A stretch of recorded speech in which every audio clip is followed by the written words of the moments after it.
cost of attacking Pakistan is more than the cost of not attacking Pakistan.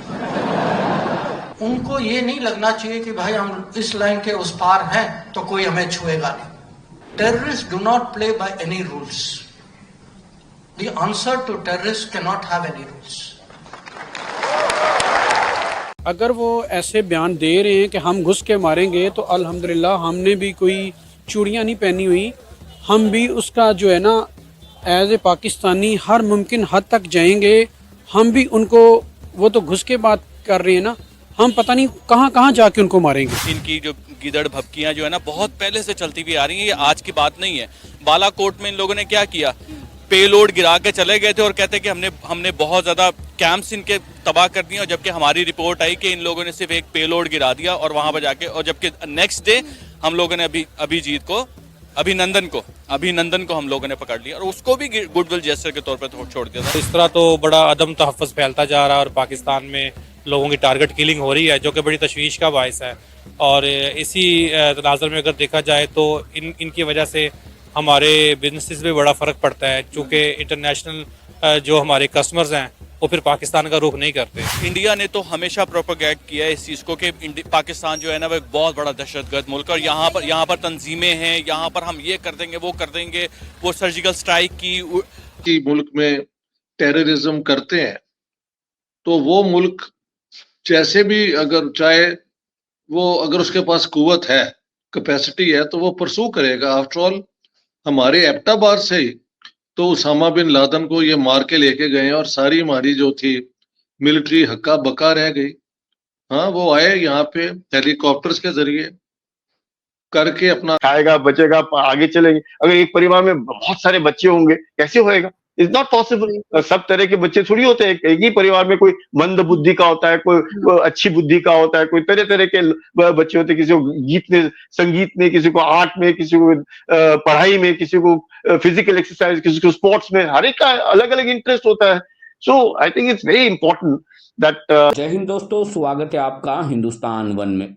विदेश मंत्री S Jaishankar साहब ने कहा कि 2014 के बाद से देश की विदेश नीति और आतंकवाद से निपटने के तरीके में बदलाव आया है.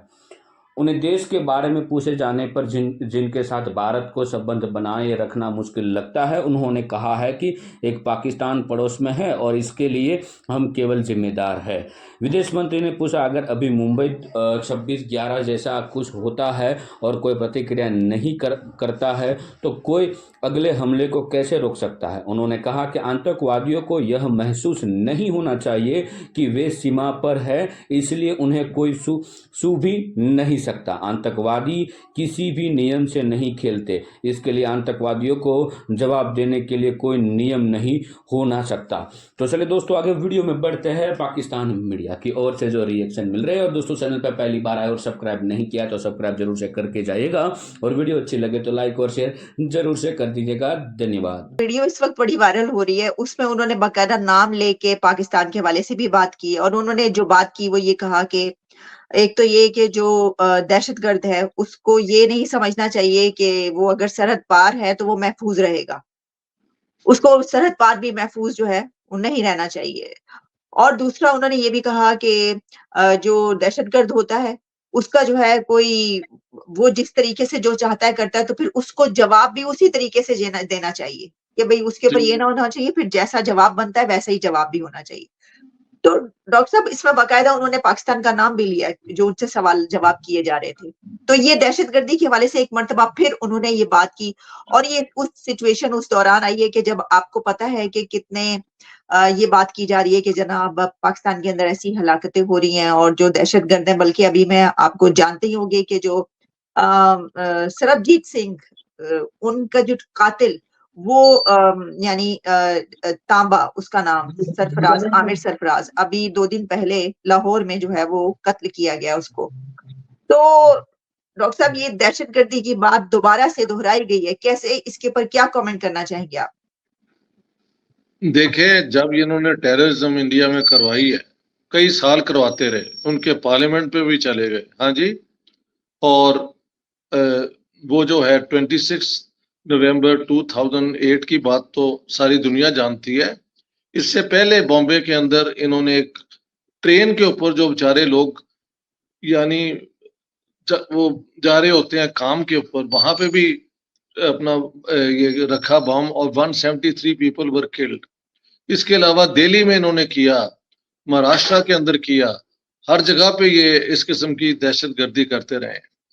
उस जमाने की जो हुकूमत थी वो पुराने वो तर्ज का सोच था कि नहीं, we should have the moral high ground on our side, और इनको डिप्लोमेटिकली प्रोटेस्ट किया जाए, दुनिया को समझाया जाए, देखें पाकिस्तान क्या कर रहा है।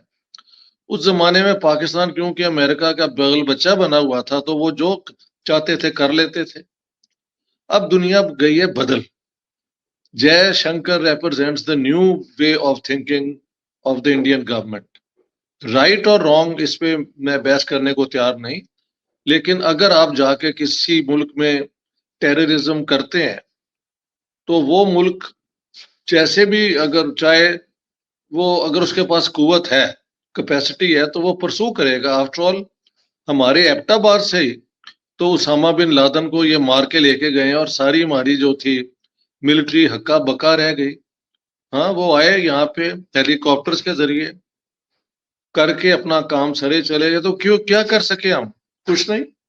इंडिया फील्स के अब वो इस पोजीशन में है कि अगर उसके मुल्क में आके कोई टेररिज्म करता है तो वो उसको परसू करेंगे। So I am not justifying it. Once again ये प्रॉब्लम मेरे लिए हो जाता है। आई हैव टू एक्सप्लेन कि इंडिया में there is a change in thinking.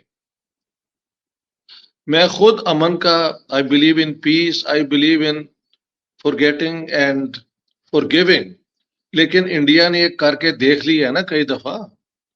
Vajpayee साहब को इन्होंने जब आए तो वो कर दिया कारगिल, नरेंद्र मोदी आए पठानकोट कर दिया, तो इंडिया में भी कभी तो रिएक्शन होना था।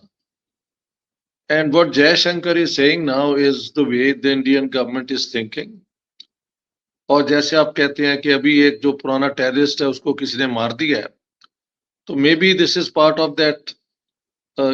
ये लॉ, इंटरनेशनल लॉ की वायलेशन है नहीं है, यू कैन ऑलवेज डिस्कस, क्योंकि under international law all states have the right to defend their sovereignty and their people.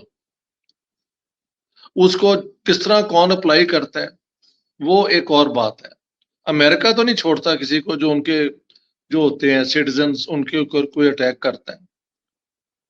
So India now feels it can do it, तो ये ठीक है। Threat मुझे समझ तो आती है। आई विश हालात ऐसे ना होते और कोई अच्छी बात हम कर सकते दोनों तरफ से। ठीक है, लेकिन जी समझ गया, ठीक है। जी जी जी। अच्छा डॉक्टर साहब, इसमें सर आपसे बात नहीं हो सकी, ईरान के जो सिलसिला है उसके ऊपर भी मैं आपसे बात करना चाहूंगी। सर अब ईरान ने जब कर दी